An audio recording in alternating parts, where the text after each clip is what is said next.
what makes this different is that the complainants now believe that it is no longer just the constitutional and legal obligation of the members of the House of Representatives to impeach and for the Senate to remove from office the sitting vice presidents of the Republic of the Philippines. Sir, that obligation now becomes a moral one. Yes? Sir, how many complainants are So we have 12 complainants, and we also have the Union of People's Lawyers of Mindanao. It is composed of about 100 lawyers and legal workers based in Mindanao. So we're specifically in Mindanao, Davao. Meron ba Davao? Yes, we have. So this is what we'll do. No, we will be furnishing the media with a copy of the complaint if you want. The details are there. We have limited time, so we really have to file it. So and then you'll have access to the impeachment complaints. All right. So we do this for the Filipino people. These are ordinary priests. These are ordinary lawyers bound by a common cause to uphold the law and to hold accountable the Vice President of the Republic of the Philippines. Thank you so much. Can you maybe get your number? Yes. Sir, patingin na lang kayo para sa spelling of name. 9065. Sir, may card ka for the spelling of your name? Card na lang, sir, for the spelling of your name. Just to be...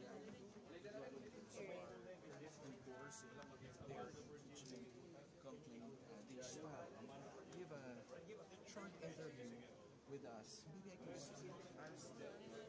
Magkamali kasi sir sa spelling. Walang specific. Yes. And see, they're saying that this is ano ulit itong grupo natin. So again, this is an aggregation of priests, members of our civil society, ordinary individuals, lawyers. Okay?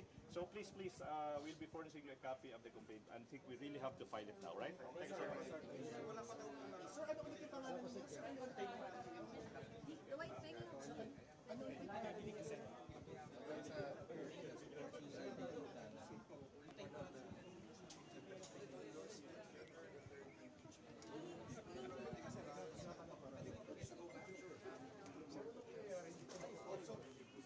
Pero yan mo lang, wala pang endorsement. Ito namang endorsement ng congressman.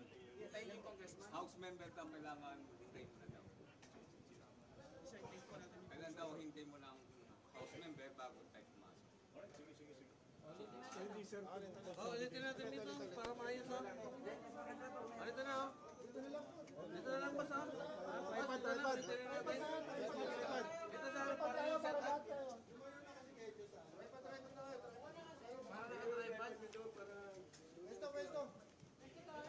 Para nakatripod. Sa tripod ulitin natin.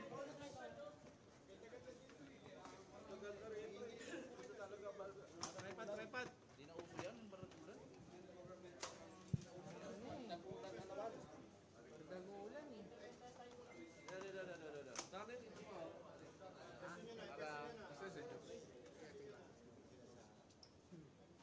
Para ay makinig Tad. Gilid kayo. Dito daw ha.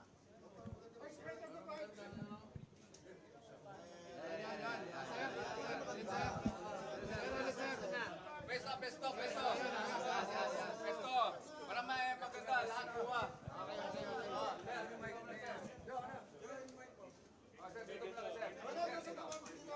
Para maganda po ah. Sir, sa camera na po tingin sila. Bigayan ha. Yung mic.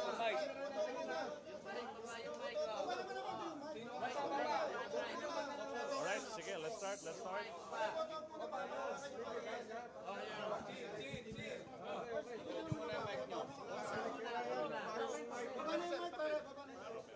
Baba muna. Para yung mic mo, baba mo muna. Hawak mo na yung papelo. Ayan o. Parang may kuha tayo na ito. Kasama ka ba? Parts kami muna, Parts. Dito ka muna. Nas. Kevin, katapos na kami. Diba? Okay lang. Tabi ng 7. Wait for it. I think you have questions. Take your photos po muna. Go ahead, sir. Very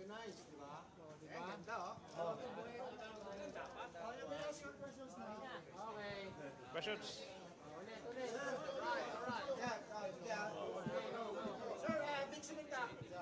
Sir, ano itong impeachment complaint na inihain nyo ngayon? Okay, so this is the third impeachment complaint on record. The impeachment complaint is filed by a group of complainants.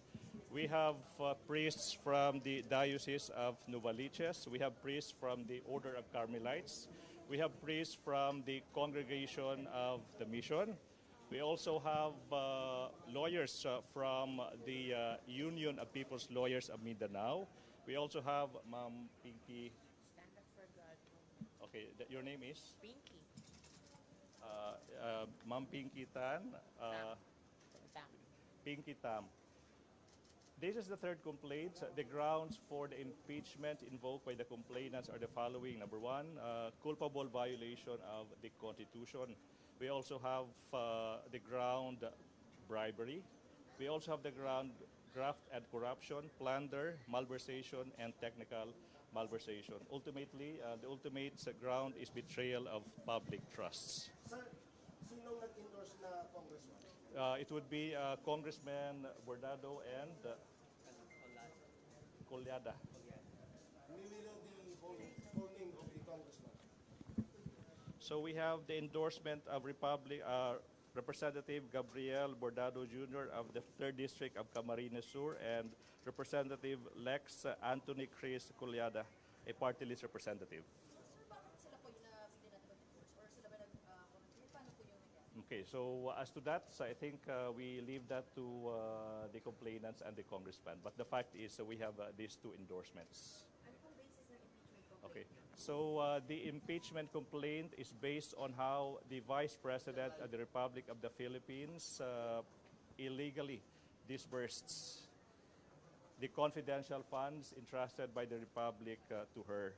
This is based on the results of the committee hearings done by Congress.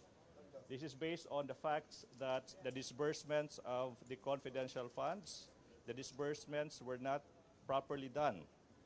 The use of fictitious individuals. We have instances of the same individuals receiving money from the public, but these individuals use different signatures. So the complainants believe that these disbursements were in fact illegal. And we believe, the complainants believe, these acts of the Vice President constitute grounds for her impeachment as the sitting Vice President of the Republic of the Philippines. Sir, ilan yung complainant? Okay, we have 12. We have 12 complainants, and we have the Union of People's Lawyers of Mindanao, which is an aggregation of lawyers and legal workers based in Mindanao, composed of around 100 members. That's what I was told. Yes. Sir, if you don't mind, your Oh. full name. So my full name is, I am Attorney Amando Virgil de Ligutan. I am a lawyer from Cebu, tasked by the complainants in drafting these complaints. What makes this complaint different from the two already filed impeachment complaints is that these priests, these lawyers believe that with what transpired and with what the public saw during the committee hearings,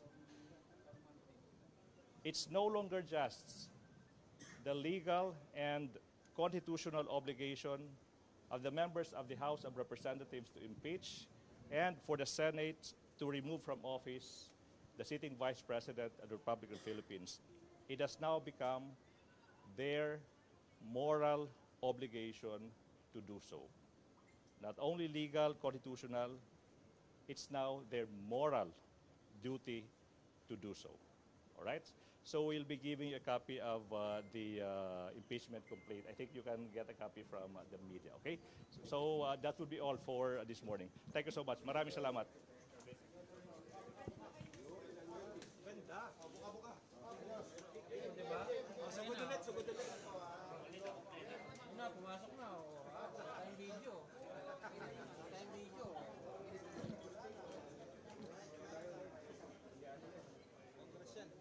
Congress yan. Congress yan.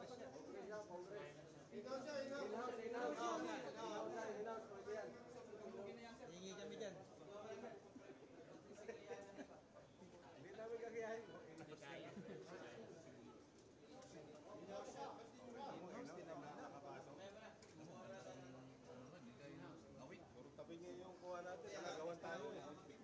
Hindi